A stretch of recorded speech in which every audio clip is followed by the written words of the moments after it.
So I thought today I would start doing a series, a moon series, and hopefully in time that will start a general series from my videos. So there's a bit more coherency regarding what I talk about. In the past, I've just liked to ramble or filter and call it even channel through whatever I've thought about at the time, what's come to me, but realize it's probably best to do some sort of series. So today I would like to start with talking about moon and Aries. So the moon, for those that don't have a very strong background in understanding what the role of the moon plays, our moon is almost our instinctual subconscious patterning. So some would say that it's inherent in our genetics, how we naturally respond to situations, so how our ancestors have adapted to circumstances, how our limbic system, so how our limbic system being our emotional wiring, so to speak, so how that works and how that functions. And there's some sort of thought there that our genetics and our ancestors have had some say in this and how our individual wiring has been structured. So you can imagine there's that genetic component, but then there's the large component of, so it's the nature versus the nurture. The nurture being the part of us that has been exposed to certain environmental conditioning, and environment does play a large role, and that means in womb as well as once we have come out into this world, our responsiveness to our environment, and particularly our mother, who gave us the most emotional input and attention, usually, obviously not always the case, but our mother usually represents the moon in our chart based on our limbic system. Our emotional body is largely wired by her and her own wiring and her attention to us. So in the case of if there was an absent mother soon after birth, or whether we had another parent or caregiver that gave us the same input, this also has an influence, but there's definitely an element of genetic patterning, you could say, that comes into account when we look at moon signs. So today, moon and Aries. So Aries being the archetypal, primal stereotype of the warrior, that which has just come from source is strongly connected to source, and that means the impulses and all that comes through the body is very raw, has some sort of primal instinctual feeling to it. So it's almost like when it comes through, it comes in like a rush. It's not something that usually is filtered through the mind and influenced by forethought, and there's not this reservation usually with the moon and Aries person, even if there's a lot of other chart elements that are very airy, perhaps, so a lot of abstract thinking or cognitive capacity. There's still that on an emotional level, that impulsive, strong, just it's that's how I feel about Aries energy. Is it's just impulse comes through, and it's want to be expressed, and ultimately expressed is particularly strong.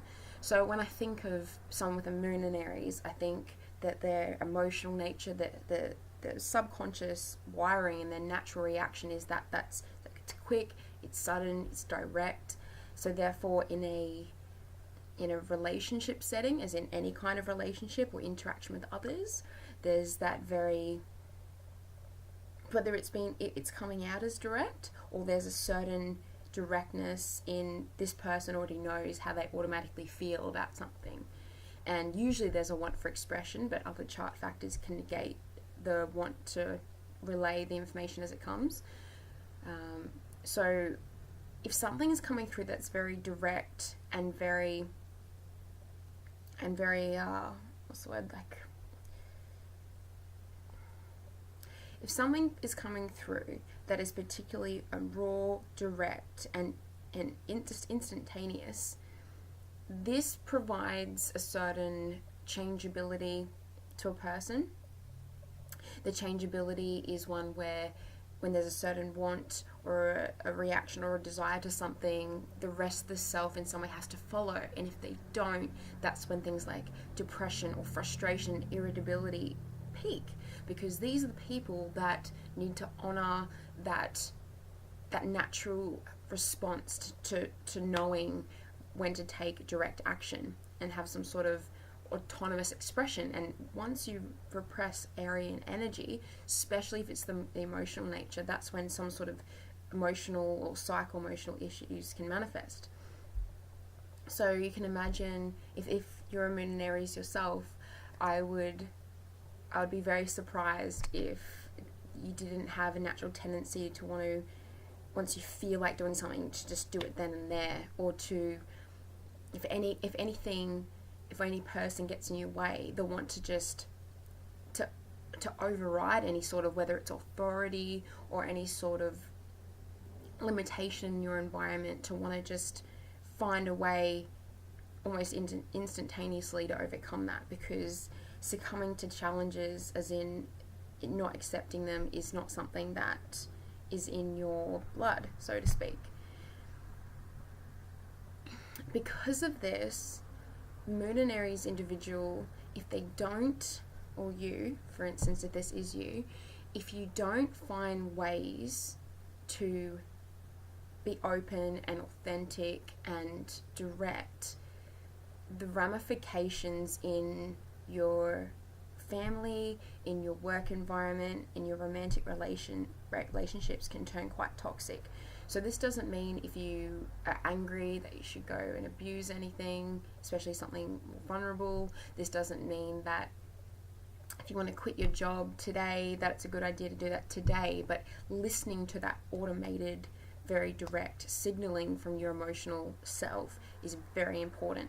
So at the very least, listening and being aware at what these underlying impulses are, because they definitely represent your real reaction towards something. They're not that convoluted for you. They only become convoluted if other parts of you are trying to process this into a more abstract or rational way.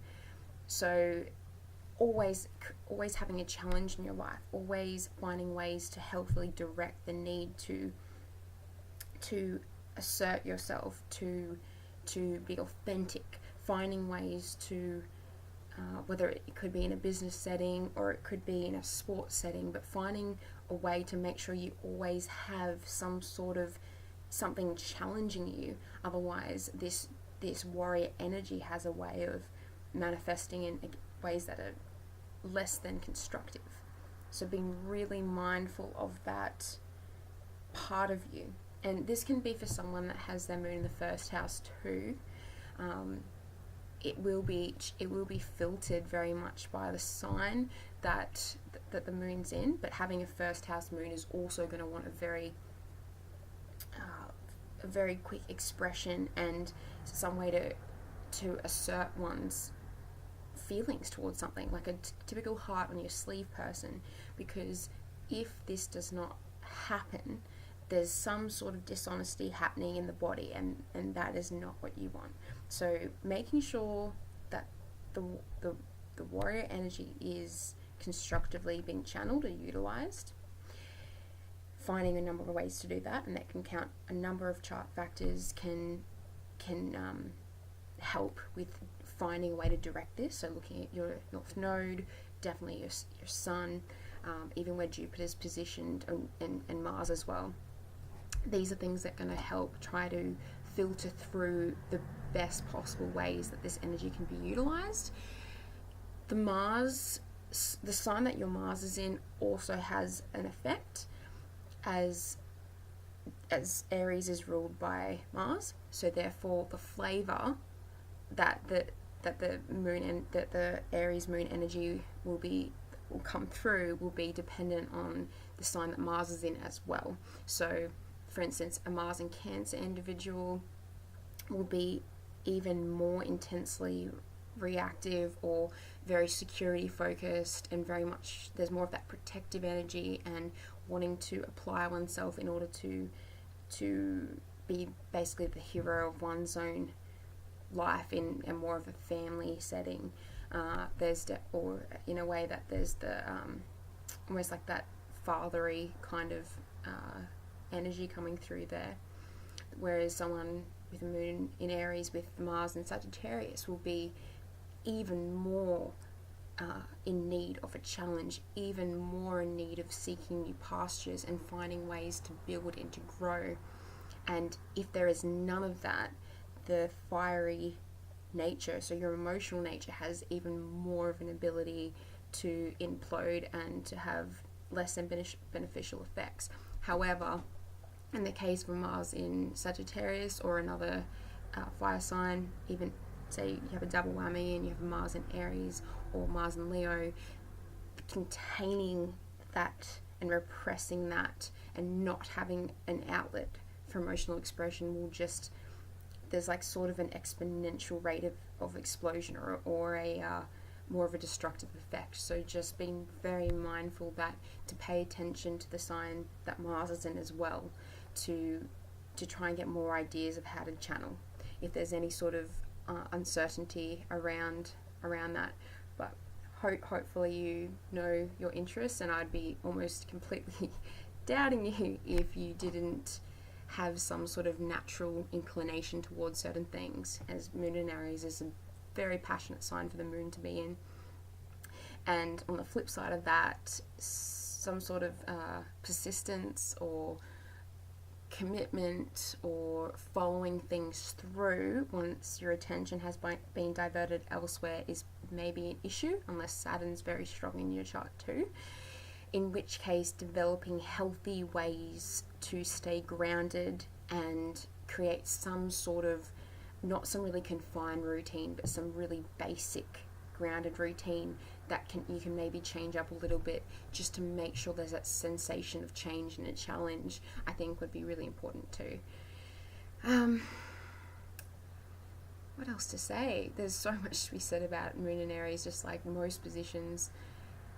But if you feel that you don't really know how to embody this part of you, that feels like it's too much, too explosive, too changeable, whatever the case, just understand that there are definitely outlets in this life for you to challenge that and to reap the most beneficial and constructive benefits.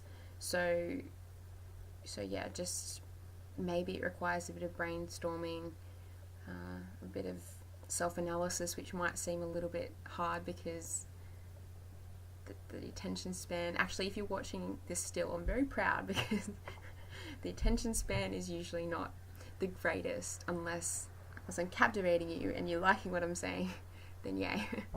But yeah, that's all I've had to say today. No doubt I'll have some more things to add, which I'll write below.